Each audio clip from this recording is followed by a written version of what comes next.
Hello students, how all are you? I hope you all are fine at your home. Myself, Mrs. Kanak Udasi, a social science teacher in Holy Hearts Educational Academy, Raipur. And here I am back with the new topic of class 8, Geography, chapter 2, Land, Water and Soil Resources. Before I'll go to explain this chapter, I may recall the last chapter, Resources.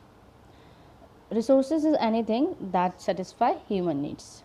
Resources are of two types, natural resources and man-made resources. Natural resources are the resources which we directly get from the nature, and man-made resources are resources which are utilized by the human skills by using the natural resources only. So we can say that everything, each and everything we get from the nature. Natural resources may include land, soil, water, forest, etc. So today we are going to deal with three topics in this chapter, that is land, water and soil resources. In this video I will take only land resources in consideration. Now land resources. The word land, what is land?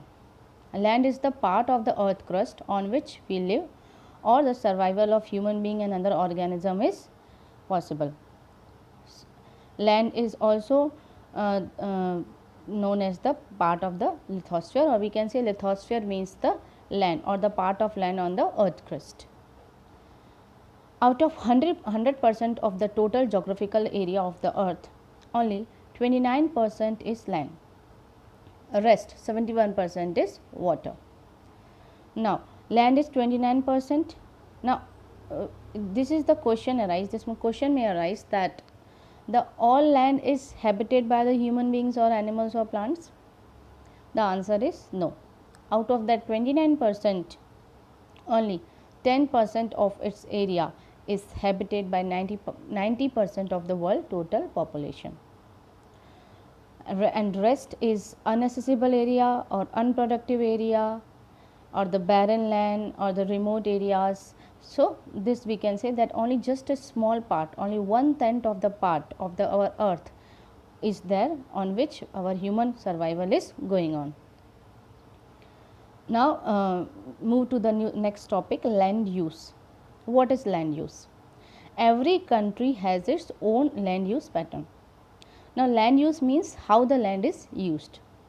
So land is used in following for following things. First of all is agriculture, second is residential purpose, thus industrial purpose, recreational process and mining process.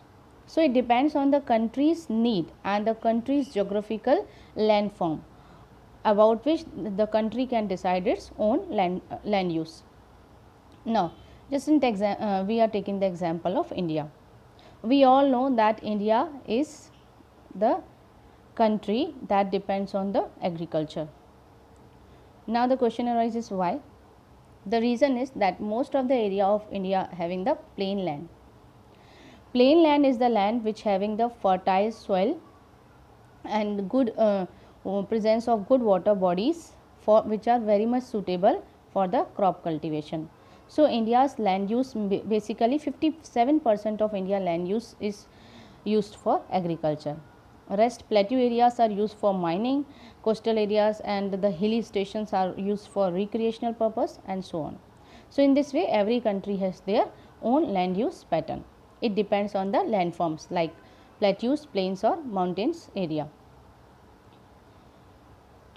India has using the three land use for three main purpose: agriculture, residential purpose as India is heavily populated country, and for the mining process as the main. Now move to the next topic. What is the type of lands? Land is categorized into mainly two types. One is arable land and other is unproductive land. Arable land means the land which is used for or which is suitable for growing crops, means upjau zameen, or it can be brought under the cultivation by the ploughing and by adding the taking the appropriate measures. So arable land is suitable for growing crops. So India has the 57% of arable land. Unproductive land means land which is uninhabited or it is not accessible for the human beings, or including the barren land. So these are the unproductive land.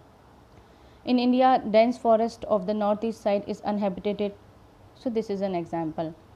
Take one more example, a desert area of Sahara desert area is also uninhabited because human survival is not possible at such climatic conditions. So land is basically unproductive land or the arable land. Apart from their land also is a type of pasture. Pasture land is the land having the small grass, or we can say fields, which is used for the grazing of the cattle. So pasture land is also the type of land. Now we will move towards the next topic, that is land changes. How the land changes. We all know that land is full of forest cover and all, but as the industrialization and the urbanization has taken place, land is started converting into the for the residential purpose, for the mining purpose. This has degraded the land at much extent. Most of the forest cover has been depleted, land quality is deteriorated by the use of the pollutants, and many of the lands are converted into the wasteland because of the harmful pollutants. So in this way land changes occur. Land has degraded at some time, forest cover has been depleted, most of the land is converted into wasteland. So this is the harm for our environment, this is the deterioration of the environment. So we should the human must take an action to do the things so that land changes should remain idle and land quality should remain idle. I hope this topic is clear to you. I will meet you in the next video with next topic. Till then, bye, take care.